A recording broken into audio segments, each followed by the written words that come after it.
Hello everyone, welcome back to the aspirants invincible YouTube channel. आज हम इस video में बात करने जा रहे हैं measuring money supply, how to measure money supply, how central bank of any country measures the money supply in the market और in the country. Okay, let's begin. So what is money supply? सबसे पहले हम ये समझें तो money supply का मतलब हमारा किस चीज़ से लेना देना है, क्या होगा मनी सप्लाई में, तो कौन सी मनी इनमें काउंट होती है, कौन सी मनी इसमें काउंट नहीं होगी, और मनी सप्लाई का लेना देना क्या है, what it exactly looks like money supply. So it is a total amount of money that is available in the market, total stock of money, total stock of money in circulation among the public at a particular point of time is called the money supply simply। तो money supply कुछ और नहीं है, जितना भी currency circulation में है। अब यहाँ पर money is different thing, currency is different thing, because one way to express money is a currency, some other valuable assets हो सकते हैं, कॉइन्स हो सकते हैं, नोट। तो करेंसी फिर कॉइन होता है और नोट्स होते हैं। तो मनी सप्लाई का मतलब क्या है? Total stock of money in circulation among the public. और मनी और करेंसी में डिफरेंस सिंपल है।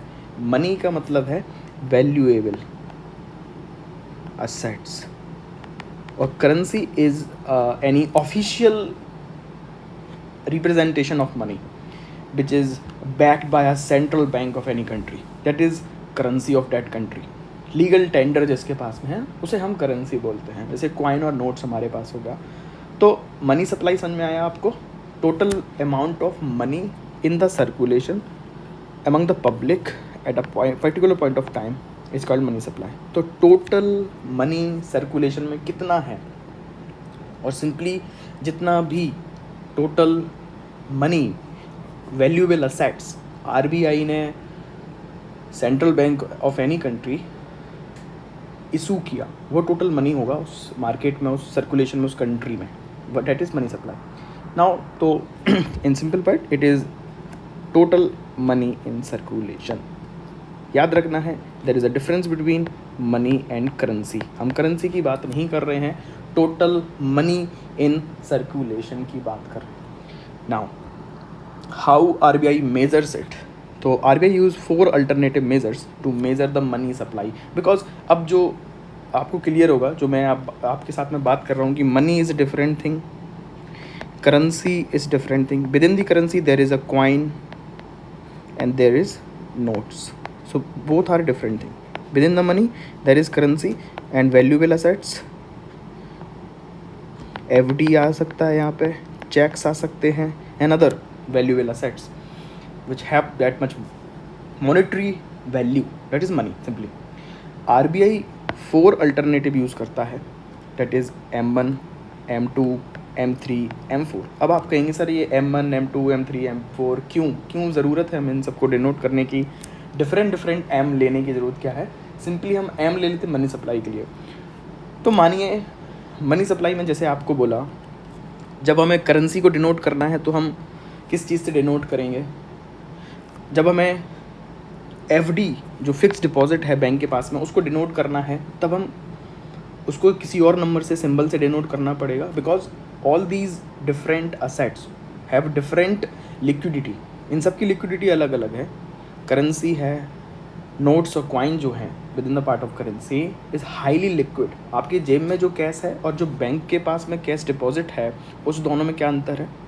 जो आपकी जेब में कैश है, पैसा रखा हुआ है, जो बैंक ने एक दूसरे बैंक के ऊपर एज अ कोलेट्रल रखा हुआ है, उसमें क्या डिफरेंस है? जो आपके पास में पैसा है, जो आपके पास में लैंड है, रिसोर्सेज हैं, वो भी तो मनी का फॉर्म है।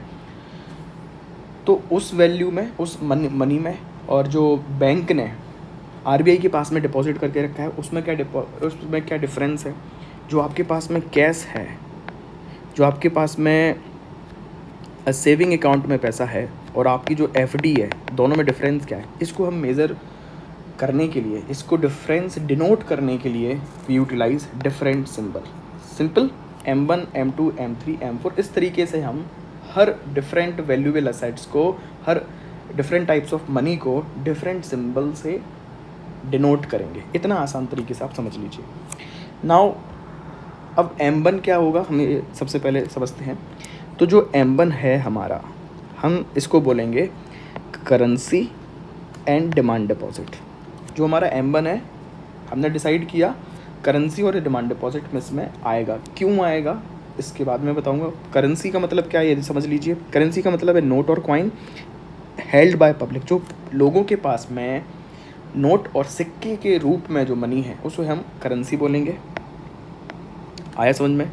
जो लोगों के पास में है, लोगों के पास में, अब आपके पास में, आपके जिम में भी हो सकता है, आपके घर में भी हो सकता है, आपके वॉलेट में भी हो सकता है।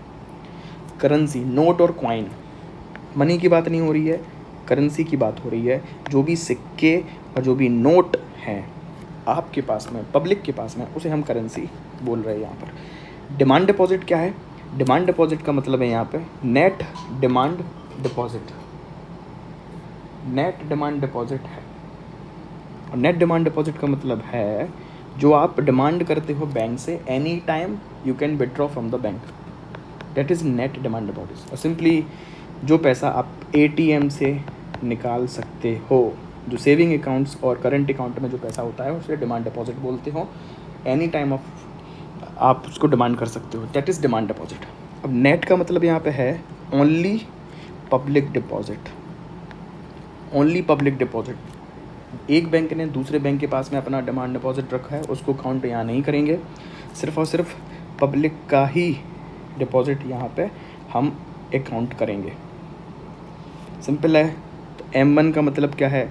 Currency, CU plus demand deposit. धीरे धीरे आपको ये समझ में आने लगेगा, और जैसे आप रिवीजन करोगे, रिवाइज करोगे तो याद भी हो जाएगा। अभी एक हफ्ता याद करने की ज़रूरत नहीं है, अभी समझने की ज़रूरत है। हम M1 उस करेंसी को बोलेंगे, उस मनी को बोलेंगे जो करेंसी के फॉर्म में है और डिमांड डिपॉजिट के फॉर्म में है। Second thing is M2। अब हम M2 किसे बोलेंगे? हम M1 प्लस सेविंग डिपॉजिट जो है पोस्ट ऑफिस के पास में, इसको मिलाकर M2 बोलेंगे। वाई? बिकॉज M1 और M2 में थोड़ा सा डिफरेंस है बस। पोस्ट ऑफिस के पास में जो सेविंग डिपॉजिट है, अभी जो डिपॉजिट था, सेविंग डिपॉजिट आपके पास कॉमर्शियल बैंक के पास में था, जो ATM से इजीली आप उसको विड्रॉ कर सकते हो, अपनी स्लिप यूज़ करके, विड्रॉ स्लिप यूज़ करके विड्रॉ कर सकते थे। M2 में डिफरेंस याद रखना है, बेसिक डिफरेंस है, मिनिमम डिफरेंस है। यहाँ पर पोस्ट ऑफिस सेविंग भी इंक्लूड है M2 में। M3, अब M3 हम बोलेंगे M1 plus net time deposit. यहाँ पर एक वर्ड है टाइम डिपॉजिट। इसके पहले था सेविंग डिपॉजिट, इसके यहाँ पर है time deposit. Time deposit simply एक फिक्स्ड अमाउंट ऑफ टाइम के पास के लिए, फिक्स समय के लिए आपने बैंक में वो जमा करके रखा है in the form of FD। इसे बोलेंगे हम टाइम डिपॉजिट। तो जो टोटल टाइम डिपॉजिट है नेट टाइम डिपॉजिट है, और M1 उसको ऐड करने के बाद में जो पैसा होगा, जो मनी होगी, हम उसको M3 बोलेंगे। M4 की अगर बात करें कि M4 क्या है, M4 में हम M3 को इंक्लूड करेंगे। अब M3 में M1 इंक्लूड है, बस M2 यहाँ पे नहीं आ रहा। M4 में M3 इंक्लूड है, प्लस टोटल डिपॉजिट इन्वॉल्व है with the post office saving organisations, excluding national saving certificates. National saving certificates को हटाकर जितना भी टोटल डिपॉजिट पोस्ट ऑफिस के पास में है उसको हम इंक्लूड करेंगे M4 में। अब आप कहेंगे सर M3 M4 में डिफरेंस क्या आ गया? यहाँ पर देखो, टाइम डिपॉजिट है पोस्ट कॉमर्शियल बैंक का, अभी हमने सिर्फ और सिर्फ कॉमर्शियल बैंक को लिया था टाइम डिपॉजिट FD। अभी यहाँ पर हमने इसमें पोस्ट ऑफिस के पास में भी जितना डिपॉजिट है उसको इंक्लूड कर दिया। तो अगर आप थोड़ा सा नोट करें कि हमने M1 में क्या लिया था? करेंसी और demand deposit commercial bank, commercial bank पहले आता। फिर M2 में देखो पोस्ट ऑफिस आ गया, M3 में देखो टाइम डिपॉजिट आया, M4 में वापस से पोस्ट ऑफिस आ गया। कॉमर्शियल बैंक का टाइम डिपॉजिट, फिर time deposit commercial bank M3 में इंक्लूड है, इसलिए हमने फिर से पोस्ट ऑफिस का भी टोटल डिपॉजिट इसमें ऐड कर दिया। तो कहने का मतलब है पहले कॉमर्शियल बैंक के साथ सेविंग, फिर पोस्ट ऑफिस की सेविंग, फिर कॉमर्शियल बैंक का टाइम डिपॉजिट, फिर total deposit of the post office, that is M1, M2, M3, M4। अब यहाँ पर मोस्ट इम्पॉर्टेंट पॉइंट याद रखने वाला है that inter bank deposit is not considered as a part of the money supply. तो UPSC prelims में direct in question पूछ सकता है which of the following is not part of money supply और which of the following is a part of money supply. तो national saving certificate option दे सकता है, इंटर बैंक डिपॉजिट ऑप्शन दे सकता है। सारी चीज़ें आपको याद होनी चाहिए वहाँ पर कि national saving certificate money supply का पार्ट नहीं है, inter bank deposit money supply का पार्ट नहीं है। क्यों नहीं है? इंटर बैंक डिपॉजिट इसलिए सही सब पार्ट नहीं है मनी सप्लाई का because it is not participating in market. आपने डिपॉजिट किया बैंक के पास में तो वहाँ पर काउंट हो गया वो M1 में या M2 में, M3, M4 में। अब वही डिपॉजिट एक बैंक ने दूसरे बैंक के साथ में डिपॉजिट कर लिया, उसे बोलते हैं इंटर बैंक डिपॉजिट। अगर हम उसको फिर से काउंट करेंगे मनी सप्लाई में तो यहाँ पर क्या हो जाएगा? Double error counting, double counting error हमारी हो जाएगी क्योंकि वह पैसा हम पहले भी तो इंक्लूड कर चुके हैं M1 में, M2 में, M3, M4 में। अब फिर से उसको नहीं लेंगे। तो inter bank deposit and national saving certificate are not part of the money supply. Next is M0। M0 is most high powered money. M0 is high powered money और रिजर्व मनी। सबसे ज़्यादा इंपॉर्टेंट कॉन्सेप्ट है M0, high powered money. So which of the following is high powered money? ऐसा question आ सकता है UPSC में direct. It involve currency, it involve bank deposit with the RBI, it involves other deposit with the RBI। RBI के पास में जितना भी liability है it is total liability of RBI, it is total liability of RBI। तो RBI की liability कैसे आती है? तो RBI ने करेंसी इशू किया था, नोट्स हैं, कॉइन हैं, उनको इशू किया था RBI ने। फिर जितना भी बैंक ने डिपॉजिट कर रखा है RBI के पास में तो RBI को एक ना एक दिन उसको लौटाना पड़ेगा। तो that is a liability also, that is liability and other deposit with the RBI। अब अदर डिपॉजिट कैसे आ गया? या तो NBFC डिपॉजिट करके रखती हैं या फिर किसी ऑर्गेनाइजेशन ने अपना डिपॉजिट कर रखा है, गवर्नमेंट ने डिपॉजिट करके रखा है। That is a reserve money, high powered money.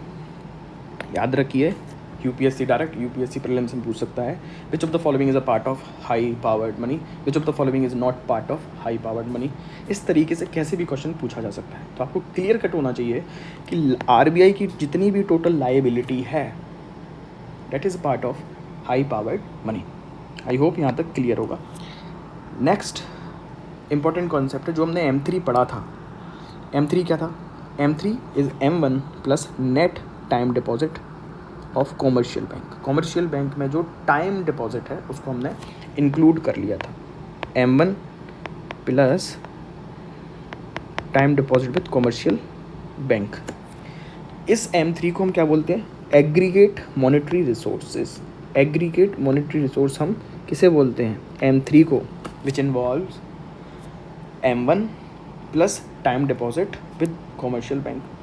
अब यहाँ से यूपीएससी कहाँ से क्वेश्चन पूछ सकती है? Which of the following are part of aggregate monetary resource. Aggregate monetary resource में कौन सा पार्ट करता है, कौन सा पार्ट है, कौन सा पार्ट नहीं होता। तो M1 में क्या आता है ये भी आपको इंक्लूड करना पड़ेगा। M1 में क्या आता है हमारा? Currency plus net demand deposit. तो net demand deposit plus currency with the public and time deposit with the commercial bank are part of aggregate monetary resource. आपको समझ में आ गया? थोड़ा सा जल्दी से देख लो क्या बोला मैंने। जो M1 की डेफिनेशन है currency plus demand deposit M1 है, और M3 क्या है? M3 है M1 plus net time deposit with the commercial bank. So that becomes aggregate monetary resource. UPSC direct question पूछ सकता है which of the following are part of aggregate monetary resource, which of the following is are not part of aggregate monetary resource. याद रखना है currency, demand deposit, time deposit with the commercial bank, 3 thing, और M1 plus time deposit. Why it is important? It is most commonly used measure of money supply. सबसे ज़्यादा हम किसको use करेंगे? Money supply को। मनी सप्लाई के लिए हम सबसे ज़्यादा यूज़ करेंगे M3 को। Sorry, M3 is most commonly used measure of money supply.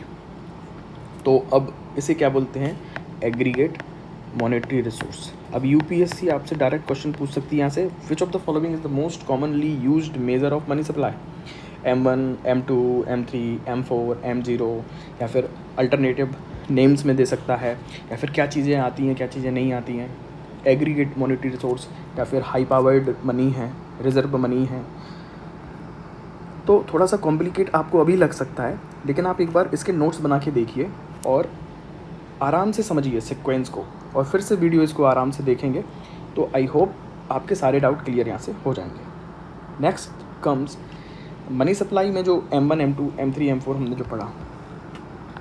अब यहाँ पे सारे असेट्स जो भी जितने मॉनेटरी रिसोर्सेज हैं, all are not equally important, all are not equally liquid.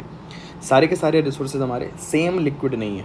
Same liquid का मतलब सिंपल होता है कितने जल्दी कोई भी रिसोर्सेज मार्केट में ट्रांजैक्शन के लिए अवेल किया जाए, रिडीम किया जाए, एक्सेप्ट किया जाए, डेट इज़ लिक्विडिटी। सिंपल। तो जो M1 और M2 है हमारा, that is part of narrow money. इसे हम नैरो मनी बोलते हैं because it is highly liquid, most liquid. Means सबसे आसानी से किसको एक्सेप्ट किया जाएगा, M1 को, उसके बाद M2 को। Then comes M3 and M4 because it is known as broad money, least liquid। Simple है, अगर मैं आपकी दुकान पर आऊँ, आपसे किसी भी गुड्स एंड सर्विसेज को लेता हूँ और मैं आपको payment in the form of cash करूँ, तब आसानी से लेंगे आप, या फिर फिक्स डिपॉजिट के फॉर्म में करूँ तब लेंगे आप। किसके फॉर्म में लेंगे, कैश और कॉइन के फॉर्म में। Simple, that is mostly liquid. ये होता है लिक्विडिटी का मतलब, ईज ऑफ ट्रांजैक्शन। तो याद रखिए, M1 हाईएस्ट लिक्विड, फिर M2, then M3, M4। M1, M2 combined together known as narrow money, M3, M4 known as broad money। broad money least liquid, most liquid। Simple है, measure of money. अब यहाँ पे हमारा सारा का सारा conclude हम आसानी से कर सकते हैं। M1 में हमारा करेंसी है, कॉइन है, demand deposit with the bank है, they are most liquid also known as narrow money. M2 में क्या है, M1 included post office saving deposit. तो इस वाले चार्ट को आप, इस डायग्राम को, फ्लो चार्ट को आप आराम से नोट्स में ज़रूर इन्वॉल्व करें, अपने नोट्स में ज़रूर लिखें, फिर इस तरीके से पढ़ाई करें ताकि आपके माइंड में लंबे समय के लिए आसानी से छप जाए चीज़ें, आसानी से रिकॉल कर पाएँ आप प्रीलिम्स में और मेंस में जब भी आपको ज़रूरत पड़े। Less liquid, broad money. M3 में क्या आता है, M2 आता है, और टाइम डिपॉजिट यहाँ पे आ जाता है अप टू 1 ईयर। M4 में क्या आ जाता, M3 plus time deposit up to more than 1 year. Simply. Now I hope आपको ये वीडियो अच्छा लगा हो, चीज़ें समझ में आई हो। Please subscribe this YouTube channel, The Aspirant Invincible, and do join our Telegram channel for more updates and study material। सारे के सारे मैं जितने मेरे पास रिसोर्सेज हैं, टेस्ट सीरीज़ हैं अवेलेबल, वो मैं इस टेलीग्राम चैनल पर प्रोवाइड कराऊंगा। Please like, subscribe and share with your friends and comment. Thank you so much.